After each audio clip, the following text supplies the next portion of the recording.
Welcome to Writer's Life, an ongoing conversation with writers, authors, and folks in the publishing industry.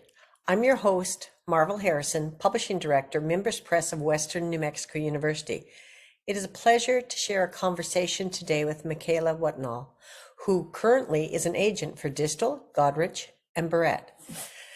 Their background is in school and library marketing with a strong interest in children's literature, particularly middle grade and young adult fiction of all genres, plus contemporary fantasy, sci-fi, historical, adventure, horror, rom-com. I like the variety, Michaela, and welcome to Writer's Life. Thank you. It's so good to be here. I'm really glad to be chatting with you. And yes, one of the things I love about working in agenting is that I'm allowed to have a very broad variety of books that I adore and that I get to work on across genres and age groups. So I'm lucky in that way. Well, how did you get started in the writing publishing industry?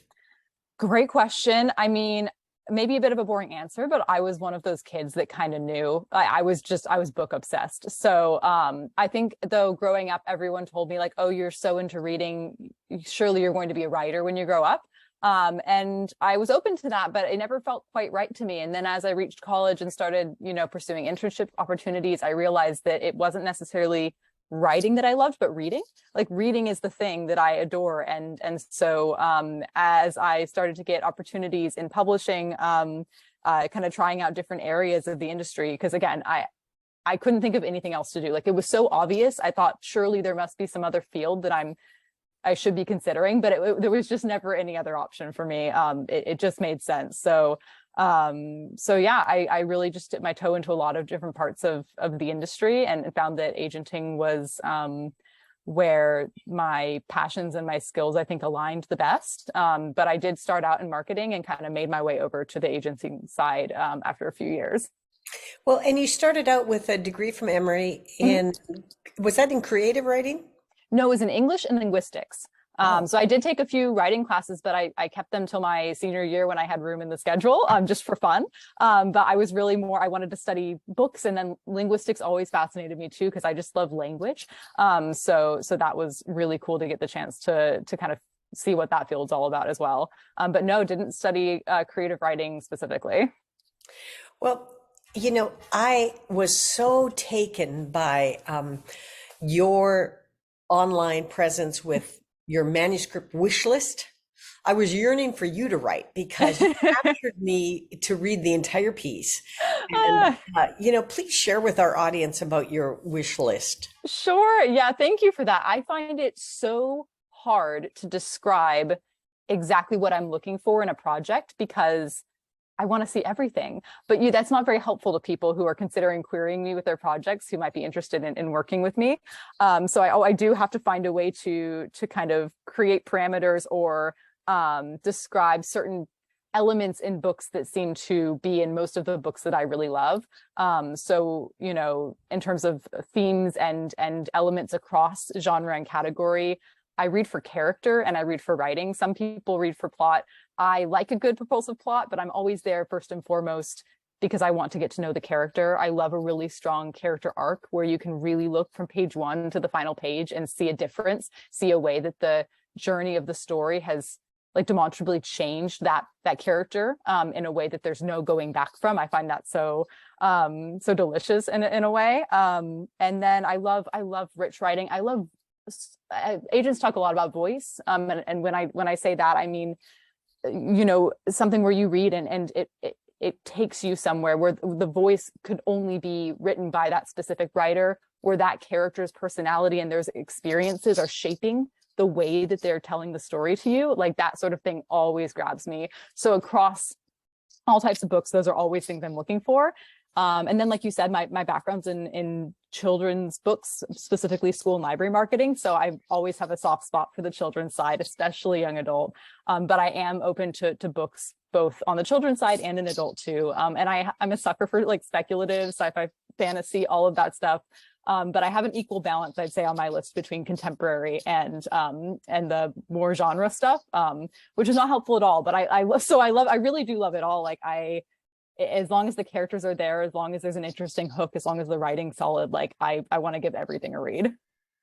Well, that's terrific. I mean, you're a reader, and Yeah, that's what speaks to your heart. Um, totally. do you ever get engaged with or show an interest in graphic Yeah, novels? absolutely. Absolutely. Those are can be slightly trickier to place. So I'm definitely more selective with what I take on, but I do sign up graphic novel projects where the hook feels right, where the art's really strong. I do also consider graphic novel scripts, but a lot of times it's helpful if there's art that comes along with it. But no, I've got a shelf that I'm looking at right now of like all of my, especially I love middle grade and YA graphic novels. I think have a really special place in my heart. Middle grade graphic novels were actually where I first saw children's literature really move into being willing to represent queer characters on the page, like almost before prose middle grade, the graphic novel space was doing it first. So I have a really soft spot in my heart for that. But yeah, also open to adult graphic novels too. But I think the children's section of that is really where I have found the books that I've fallen in love with. Well, I'm really very keen on the idea of graphic novels, textbooks, however we can reach people. I think for a Totally. long time, we've celebrated words in a way that eliminates people who learn differently and who Totally. really can't grasp the ideas. And I think I first came to in tune with this when our kids were in middle school, and our daughter hosted an anime club at our house. And Yes. I just got, so this was, 15 years ago, and it was like, oh, okay, I'm getting this. Yeah. It took They my can be old so grade. accessible. Yeah. And Totally. and then one of my favorite textbooks that I've read lately is a graphic textbook on open borders, Oh, wow. written by a professor at a very conservative university. And it's like, oh, if we could get this out there, people could maybe understand immigration on a whole nother level. Absolutely. I think there is something just really magical about people who have the ability to, yeah, to find that the poetry between like where words and images meet. And I think that graphic novels are fun for everyone, even if you're a huge book reader, but they open a whole new door, right? To kids and adults who might find books harder to get through or intimidating, but can fly through a graphic novel. So yeah, no, I think there's so much value in them. There's so many ways to learn, and I think we don't have as many failed students as we have failed ways of teaching. And I think that's one of the things. So I'm happy to hear Totally. that you do that piece. Yeah. Um, as an agent, what is there anything in a query letter that would totally just be a game stopper for you? Mm. Yeah, I think they usually tend to be my answer to this question is usually like kind of obvious things, but you'd be surprised. I do sometimes see queries that, for example, insult the category that the book is in, right? Oh, like I've written a romance book and all the romance books out there are horrible, but mine's the solution, to the category. It's like, first of all, I love romance books, so you're insulting a category that I love and that sells really well. And then I don't know that your book, like it just sets me off on the wrong foot. Like it's a bad tone to start out if you kind of take a negative approach to either other books, or even sometimes I'll get insults to myself or my agency in the query, which seems very strange. It's a weird, queries are kind of like a cover letter, right? Like it's our first professional introduction. So I want to get to know you in a kind and professional way. And I'm looking to see both, do I love the book, but also are you someone that I'm going to want to work with, right? That I'm going to email every single day. We're going to have calls together, all this stuff. It's a very close working relationship. So most of the queries that immediately turn me off are those ones that are putting down portions of the industry or other authors, or maybe they get overly personal. Sometimes people try and be, totally writers should research the heck out of me and my agency.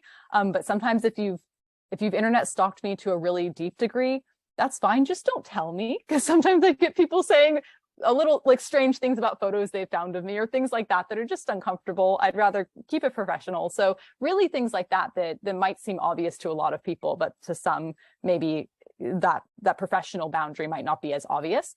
Those are the things that are hard stop. Or if something in the query is really deeply offensive to minority communities, things like that. Sometimes for me, those projects are not for me. So those are the hard stops. Everything else, I'm excited to take a look at the query and read the writing and see where we go. And so you have these genres, and yours are expansive, which Yes. I really am excited about. But how does your agency actually narrow down who gets what? That's completely up to the querying writers. So we are all open for queries. We have our submission guidelines on our website, and then it's up to the individual writer which of us they feel would be the best fit. And a lot of us do multiple genres. But I think if you look at, for example, the books that we've sold, the specific things we're talking about, you can start to see, oh, it seems like this person does almost exclusively like thrillers, and maybe every so often they'll do a contemporary, but that's mostly where they are. For me, it's clear my stuff tends a little more commercial, upmarket. And then something I love about the agency is even if you're just choosing one person to query, if you send it to me, for example, and I think it's a really strong project, but it's not quite a fit for me, I will share it with somebody else at the agency, and we'll pass it around to make sure that everybody who might be a fit with that genre, category, whatever, has a chance to read it. So that's something I like to share to reassure people that we are making sure that we have our other colleagues in mind. So even though you're just choosing one of us, we do think like, oh, will this be a better fit for Jim McCarthy or Michael Barrett or something like that? Then I'll pass it around. And I do respect that all your submissions are taken seriously. Absolutely. Absolutely. I honestly like reading queries is one of my favorite parts of my job. It's not always able to be the thing I prioritize first and foremost, but just time wise, but it feels like treasure hunting. Like it feels like it's that opportunity, right? Of like, who's going to be the next person that I really fall in love with their story, and we get to go on a big long, journey together on their career. It's so exciting. So that is really like, I always like, I kind of, if I can, start my day with looking at my query inbox just because I'm excited to see what's in there. Well, that's terrific. And you have a wonderful attitude about it. And Thank you. you also have a very welcoming, I mean, you obviously have an open heart and an open mind to lots of possibilities. Totally. And I know that you've been interested in, queer literature and celebrating that and Yeah. finding a home for that. And can you tell us more about that avenue? Yeah, absolutely. I mean, that's something that's super important to me personally. A representation across all spectrums, right? The queer part is personal to me, but all minorities, all kids, especially thinking about kids literature specifically, like all kids deserve to see themselves on the page, and all kids should be able to also read about all different kinds of people, right? Like that just is such an important experience that I didn't really have that much as a kid, right? Like I came up in an era of children's literature that was not particularly diverse, and there were very few queer characters on the page, and I know for a fact that my life and my view of myself as a kid would have been different if I had seen characters on the page that were experiencing things that I was at the time. So that makes it a really important mission for me to find and champion stories that might be that self-reflection for kids nowadays. Like that's huge to me. So actually, one of the first projects I ever sold is coming out a week from yesterday, which is so exciting. It's called Out of Character. I will try and hold up the cover. I'm worried it's going to blur. There's half the cover. It says Out of Character up here, but Oh, it's by, you know what? Excuse me, hold it yeah, again because I think it'll sure, work. Just put it in front of your face. in front of my face. Did that There work? we got it. Out of Yes, Character there by we go. Jenna Miller. By Jenna Miller. Yes. So that was one of the very first projects I connected with as a new agent. Jenna is a fabulous writer, and she's writing a story that is both fat positive and queer positive. And it is about this girl who has a lot of stressors going on in her day-to-day life, but she escapes them by going online and role-playing with online friends. So they're storytelling basically in the world of one of their favorite YA fantasy novels. And over the course of the book, she starts to fall for her online bestie, a girl named Rowan. And so she starts to realize, oh my gosh, my like online life and my real life might suddenly need to collide. And it's just sweet and fun and lovely and real. And it's the sort of book I would have adored as a kid. So when I connected with Jenna and realized we were going to get to put this book out in the world together, it was so exciting. And that's just one of many writers on my list who are doing incredible work to to put these really important books out like on the shelves. So yeah, a huge part of what makes me love my job. And what demographic is that? Would you spell that book out for? I Oh, mean, that's young obviously adult for sure. young adult for sure. Yes. Okay. And I mean, I think so much of young adult is also fun and accessible to, adult readers. And this one, I do think, certain maybe middle school kids who read up would enjoy that as well. And when you talk about an upmarket, can you Mm. help our writers and our listeners understand that? Totally. That's something I've actually been working my way through understanding terms because, again, like I said, I come from the children's side of things. Upmarket is usually a term mostly used in the adult space, but to my understanding is kind of the where commercial and literary meet. So something that is going to have pretty like strong writing, but might be more focused on plot, be propulsive. So that kind of marriage of, we're probably dealing with some, deep, interesting themes, some strong character arcs, but also there's still going to be a strong hook. There's going to be something to kind of get people in. So that mix, that in between of something not super commercial, not super literary, like right in between the sweet spot. Well, that's terrific. I appreciate that because I haven't heard it described in that way before. So thank you. There's And different definitions, and someone's going to be in the comments saying, that's not how I would use it. But for me, when I'm describing upmarket, when I'm saying what I'm looking for, that's sort of what I'm searching for. yeah. Michaela, what's a book, a topic, one you're waiting for? That I'm waiting for. Oh, I mean, there's a lot. Ready for. There's a lot. This is going to be like, I feel like the answer should be really deep, but my answer is pirates. I really want, not necessarily pirates, but nautical. And I haven't found exactly the right thing yet. I'll know it when I see it, but there's something about being on the seas. And I love like Patrick O'Brian, like Master and Commander, like that series of books and that movie.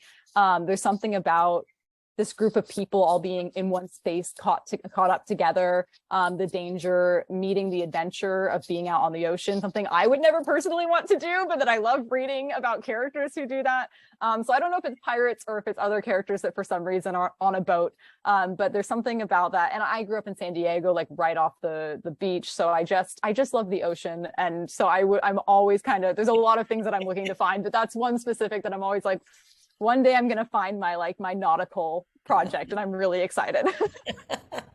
In another part of my life, I spend time on the medical team for Semester at Sea, Oh my gosh. where we circumnavigate the globe. And I promise you, I love, love, love being on the water. Wow. Well, you go all the way around? Well, we've done that, and now they take different voyages, but it's a That's so way cool. of what you're saying is you combine that community. It becomes a really remarkable community Totally. on the water, and it's because you can't leave. Yes, right. There's nowhere to go. You can go to another deck, you can go to the stern, you can But you're stuck go together. starboard, but everybody's there, and it creates an opportunity for a really beautiful interdependency. And there are always things that happen in community. There are always problems in community Totally. that need to be solved and sorted out. So And there's no I escaping totally, from each other. I Yeah, totally get that. and that's for boats and any. I love, bringing it back to books, like any setting that feels contained in that way, where like I also I love to find more books set in like theater communities or sports communities, just communities of people who are like kind of stuck together, for better or for worse. And there's great things that come of that, and there's obviously conflict that comes from that. So that is something I love. Oh, well, I am excited to hear about that from you. So, Yeah. anything else you'd like to leave with our listeners before we wind down here? Oh man. If I'm speaking to mostly writers, you guys leave me in awe. Writing a book is such a huge challenge. And so I feel so lucky to get to work with folks. My favorite part of my job is jumping on the phone with my clients and talking through new ideas for stories or a plot, hole that they've, are trying to untangle, things like that. Like That's my favorite. But then they go away and they do the hard part, right? Of actually revising and making it work. So I feel very lucky to get to be kind of in this role, in this, creative process, and also the business of publishing. But yeah, I wish the best of luck to everybody, pursuing writing as a career. It's not always easy, but I think it's so deeply rewarding as well. Well, Michaela, I want to thank you, and I encourage any writer that's listening to check out Michaela's manuscript wish list and the ensuing links, because there is so much valuable information. I have not been on an agent's site that gave a broader brushstroke of information and encouragement. So there is a vast Thank array of you. helpful information. And it's been a joy to speak with you today, Michaela. And Yes, you too. thanks to everyone who has joined us. Yes, I'm thanks so Marvel. much. I'm Marvel Harrison, and from all of us at Mimbres Press, may your day be sparked with curiosity and wonder. And see you again on the next Writer's Life.